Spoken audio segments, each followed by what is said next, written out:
इस देश में बीजेपी की कोई बी टीम है तो वो कांग्रेस है। और बाकायदा राहुल गांधी ने तो ठेका ले रखा है बीजेपी को जिंदा करने का। आपको बताऊंगा कैसे हरियाणा में बीजेपी ने 2 मुस्लिम समाज को टिकट दिया है। अब तमाम एससी ओबीसी के लोग जो हिंदू के नाम पर बीजेपी के साथ जमे हुए हैं, उनको सोचना पड़ेगा कि आप धर्म के नाम पर बीजेपी को वोट करते हैं और बीजेपी चुनाव जीतने के लिए मुस्लिम को भी टिकट देती है। यह सबसे बड़ा सवाल। दूसरा, राहुल गांधी ने वो बोल दिया है जो आज तक किसी नेता को बोलने की हिम्मत नहीं हुई थी, जो सिर्फ आरएसएस बोलता था। राहुल गांधी ने अमेरिका के दौरे पर हैं और वो लगातार बीजेपी जो बैकफुट पर थी उसको फिर से जिंदा करने की कोशिश कर रहे हैं। राहुल गांधी कह रहे हैं कि अगर एससी एसटी ओबीसी की स्थिति ठीक हो गई तो हम आरक्षण को खत्म कर देंगे। आप सोचिए, आप कल्पना कर सकते हैं। राहुल गांधी का आज पूरा विश्लेषण करूंगा कि राहुल गांधी क्या सचमुच राजनीतिक समझ जीरो है। मैं एक बार मिल चुका हूं उनसे लंबे समय तक। उनको हिंदुस्तान और भारत में अंतर नहीं पता है, उनको जाति जनगणना के मतलब नहीं पता है। थोड़ा बहुत उनके सलाहकार आजकल कुछ अनिल जय हिंद गए हैं तो उनको समझ आई है। खड़गे जी की वजह से भी थोड़ी बहुत समझ आई है।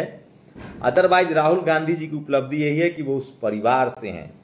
अदरवाइज उसी कांग्रेस में बहुत सारे ऐसे नेता हैं जिनको सोशल जस्टिस की ज्यादा समझ है, चाहे वो एससी डिपार्टमेंट के चेयरमैन हो राजेश लिलौटिया, चाहे उसी कांग्रेस में नितिन राउत हो, खड़गे साहब हो, हरियाणा में जो उनके मेंबर ऑफ पार्लियामेंट हैं। लेकिन अभी राजेंद्र पाल गौतम गए हैं, उनको बड़ा पद दिया सकते। लेकिन राहुल गांधी को फिलहाल एससी एसटी ओबीसी की समझ नहीं है और वो फंस गए हैं, बहुत बुरे तरीके से फंस गए हैं। और दिलीप मंडल ने उनको पकड़ लिया है। वीडियो सुनिए। When India is a fair place, we will think of scrapping reservations. When India is a fair place, we will think of scrapping reservations. Rahul Gandhi कह रहे हैं कि मैं आरक्षण खत्म करने पर सोचूंगा, मैं खत्म कर दूंगा आरक्षण। सोचिए, एससी एसटी ओबीसी का आरक्षण कभी खत्म नहीं किया जा सकता है जब तक संविधान है। 10 साल पॉलिटिकल रिजर्वेशन की बात है जिसको हर साल बढ़ा दिया था। तो राहुल गांधी का यह बयान भारी पड़ रहा है। कांग्रेस का सबसे बड़ा पाप है। अब एक एक करके बताता हूं कि कांग्रेस के पाप कैसे राहुल गांधी के पीछे पड़ा है। एक तो राहुल गांधी हिंदुस्तान हिंदुस्तान हिंदुस्तान बोलते हैं, जबकि भारत इसका नाम है और India that is Bharat. Bharat बोलिए या इंडिया बोलिए, अंग्रेजी में आप बोल रहे हैं तो इंडिया बोल सकते हैं, नाम भारत बोल सकते हैं। अमेरिका में राहुल गांधी को अमेरिका में एक शख्स ने समझा दिया, भारत को हिंदुस्तान बोलने पर जनता अब जागरूक हो रही है। ऐसा नहीं होगा तो कुछ उल्टा पुल्टा बोली जिसे सब आंख बंद करके मान लेंगे। ये बात राहुल गांधी को भी मैंने कही थी कि आप सर हिंदुस्तान बोलना बंद कर दीजिए, भारत बोलिए। संविधान हाथ में लेने का भी आइडिया मेरा था, जय भीम जय भारत का भी आइडिया था, जाति जनगणना को लेकर भी मैंने समझा था। मुझे हम लोग को बुलाया गया था, कैसे सोचते हैं आप। उसके बाद ये स्थिति है राहुल गांधी की, आप कल्पना नहीं कर सकते हैं। कांग्रेस के सारे पाप एक एक करके गिनाऊंगा। आज कांग्रेस ने सिख समाज पर बात की। सोचिए, इस देश में सिखों का नरसंहार हुआ, उस समय प्रधानमंत्री इनके पिता थे और इनके पिताजी का बयान था कि जब बड़ा पेड़ गिरता है तो धरती हिलती है। इस देश में ओबीसी की जाति जनगणना को इनके परिवार इंदिरा गांधी ने लटकाया, नेहरू ने लटकाया और यहां तक कि इनके पिताजी ने पानी पीकर राजीव गांधी ने संसद में भाषण दिया कि ओबीसी आरक्षण से मेरिट वाले लोग नहीं आ पाएंगे। चलिए आप कहिएगा कि इस समय कांग्रेस की क्या भूमिका है, राहुल गांधी क्या कर सकते हैं। वो नहीं थे, ठीक है, मैं आऊंगा 10 साल राहुल गांधी का, यूपीए 1 और यूपीए 2। लेकिन थोड़ा कांग्रेस पर बात कर ले। इंदिरा गांधी जो राष्ट्रीयकरण करती हैं उसमें सबसे बड़ी भूमिका बाबू जगजीवन राम की थी। बांग्लादेश का जो पाकिस्तान का जो बंटवारा होता उस समय रक्षा मंत्री बाबू जगजीवन राम थे। जिस समय राष्ट्रीयकरण हुआ वो आइडिया बाबू जगजीवन राम का था। आप सोचिए, लेकिन उनको क्रेडिट नहीं दिया गया। ईवीएम कांग्रेस की देन है, कॉलेजियम सिस्टम कांग्रेस की देन है। बस फर्क इतना है कि इन्होंने जाति देखकर रखा जिन लोगों को, बीजेपी के आते ही वो सब आरएसएस के लोग निकल गए। और सोचिए आज भी कांग्रेस में कांग्रेस के लोग बीजेपी में है, बीजेपी के लोग कांग्रेस में है। आज भी एससी एसटी ओबीसी के लोग वहां सांस लेने में सफोकेशन फील करते हैं। सोचिए श्रीनिवास ओबीसी कम्युनिटी से आते हैं, मैं 10 साल से उनको जानता हूं। आज उन्होंने कैमरे पर कहा कि मैं ओबीसी हूं। अब जाकर एससी एसटी ओबीसी का डिस्कोर्स शुरू हुआ है कांग्रेस में। अब आप कहेंगे कि राहुल गांधी को इंदिरा गांधी राजीव गांधी के लिए क्यों बोलेंगे? अरे सर, उनके पिताजी की वजह से ही तो, दादी की नानी की वजह से ही तो वो राजनीति में है, पार्टी चला रहे हैं। आप हिस्सा नहीं बनिएगा। चलिए राहुल गांधी का दौर आते हैं। राहुल गांधी ने 2004 से लेकर 10 तक और 2006 से लेकर 2014 तक जो सरकार चली है, वो 4 में सरकार आई कांग्रेस की, यूपीए 1, मनमोहन सिंह प्रधानमंत्री बने, 5 साल, फिर 9 से 14 5 साल मनमोहन सिंह प्रधानमंत्री रहे। ये सरकार राहुल गांधी ने चलाई है। और क्या क्या किया इन्होंने? तब बीजेपी अपोजिशन में थी, तब बीजेपी कह रही थी कि ईवीएम हटाइए, राहुल गांधी नहीं बोले। उस समय अर्जुन सिंह जो यूपीए 1 में थे, रामविलास पासवान, लालू यादव यूपीए 1 में थे। शिक्षा मंत्री के तौर पे अर्जुन सिंह को नमन कीजिए, ठाकुर समाज से थे। उन्होंने ओबीसी को कॉलेज यूनिवर्सिटी में आरक्षण लागू किया। उनको बेमौत मरने के लिए छोड़ दिया गया। उस समय बेनी बाबू थे, रामविलास पासवान थे, लालू यादव थे। जब ओबीसी के लोगों ने झोली भर भर कर वोट दिया और जब यूपीए 2 थोड़ा मजबूत हो गई तो लालू यादव को बाहर कर दिया गया। रामविलास जी 6 महीने तक टाइम मांगते रहे, राहुल गांधी नहीं मिले, वो बीजेपी के साथ चले गए। बेनी बाबू खत्म हो गए थे, अर्जुन सिंह खत्म हो गए थे और राहुल गांधी के सरकार के इशारे पर पी चिदम्बरम, उसके बाद सरकार चला रहे थे पी चिदम्बरम, कपिल सिब्बल जो अब समाजवादी पार्टी के सांसद हैं, और प्रणब मुखर्जी जो राष्ट्रपति भी बने और आरएसएस की बैठक में भी गए, और अब उनकी बेटी ने पार्टी से बगावत भी कर दिया है बंगाल में। वो छोड़िए, तब राहुल गांधी ने ईवीएम जाति जनगणना की बात नहीं की। तब बीजेपी के नेता गोपीनाथ मुंडे जो अब नहीं रहे, तब बीजेपी के नेता बिहार से आते थे, हुकुमदेव नारायण यादव, इन लोगों ने संसद के पुरजोर विरोध करके, संसद में हल्ला करके जाति जनगणना की बात कही, लेकिन जाति जनगणना नहीं हुआ। और उतना ही नहीं, लालू यादव का पॉलिटिकल कैरियर, जैसे लालू यादव जैसे लोगों का आज जो मुस्लिम समाज के लोग लपेटे में हैं, वो सब राहुल गांधी की देन है।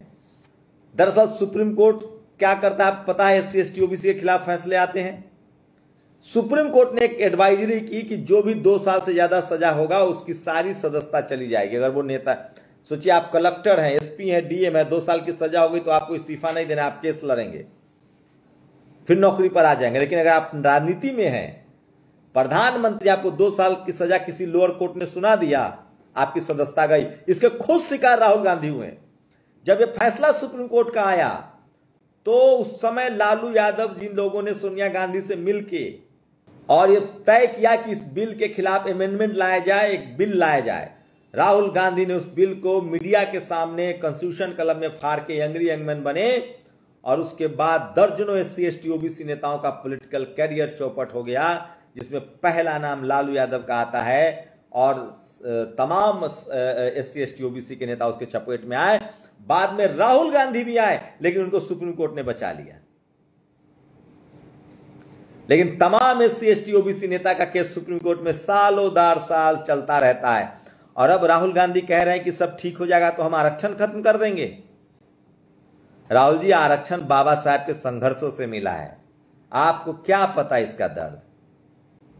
आप अच्छे परिवार में पैदा हुए, अमीर, अच्छा मतलब अमीर परिवार में पैदा हुए, मेरा ये मतलब था। आप मोतीलाल, जवाहरलाल के परिवार में पैदा हुए, इंदिरा गांधी के परिवार में पैदा हुए, राजीव गांधी के परिवार में पैदा हुए हैं। 2-2, 3-3 बार इस देश में दलित बैकवर्ड को प्रधानमंत्री बनने का मौका आया था, कांग्रेस ने नहीं बनने दिया। मैं बताता हूं आपको, नेहरू जब प्रधानमंत्री पद से हटे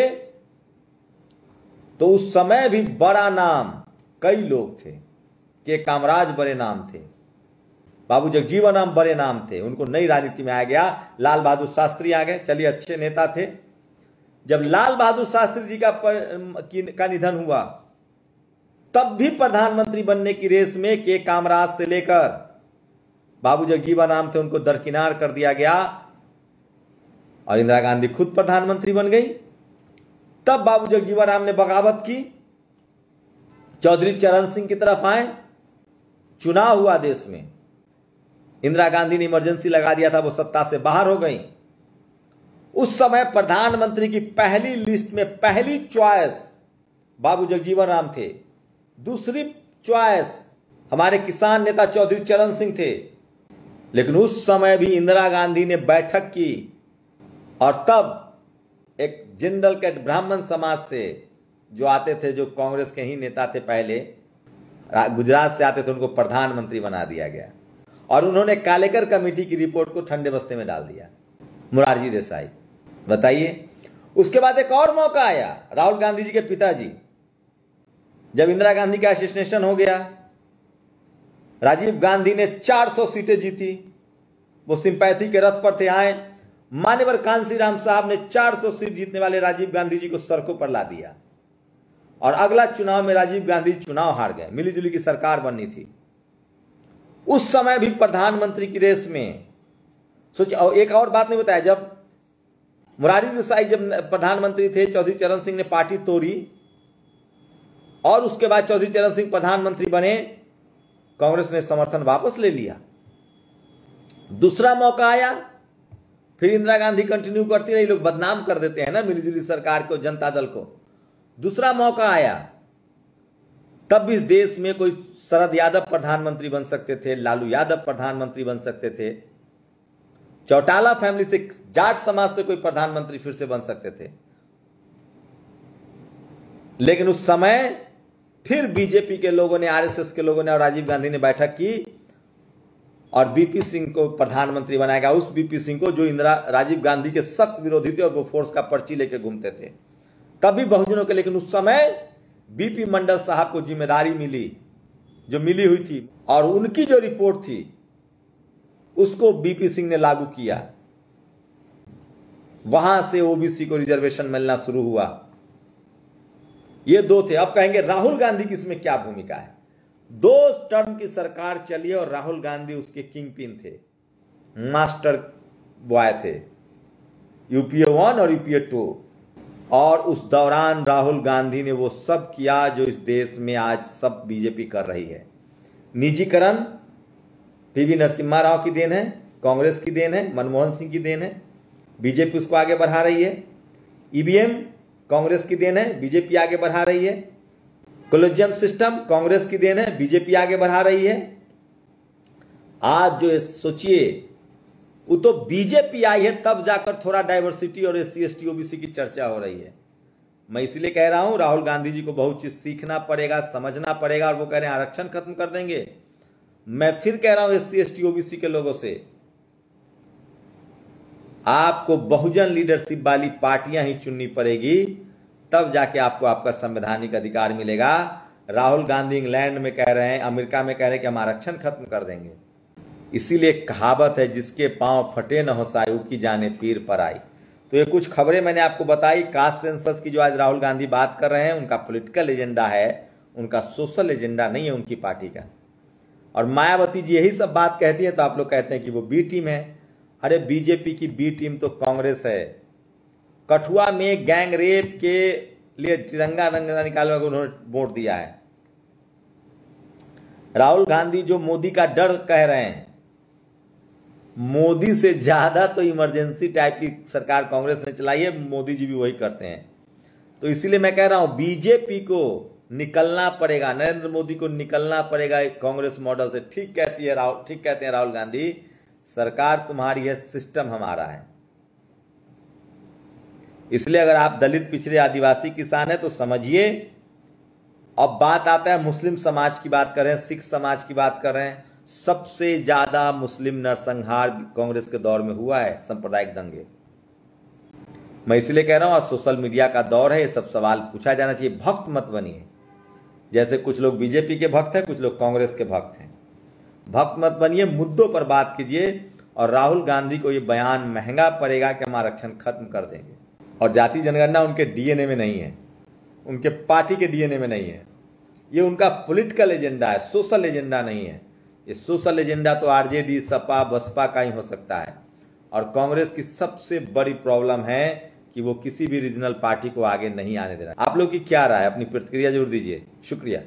नेशनल दस्तक की आपसे गुजारिश है कि अगर इसको बचाना चाहते हैं तो नेशनल दस्तक को सब्सक्राइब करने के लिए रेड कलर के सब्सक्राइब बटन को दबाएं, फिर बेल आइकन की घंटी दबाएं। नेशनल दस्तक को बचाने के लिए बहुत जरूरी है कि हर खबर को शेयर करें, लाइक करें, कमेंट जरूर करें।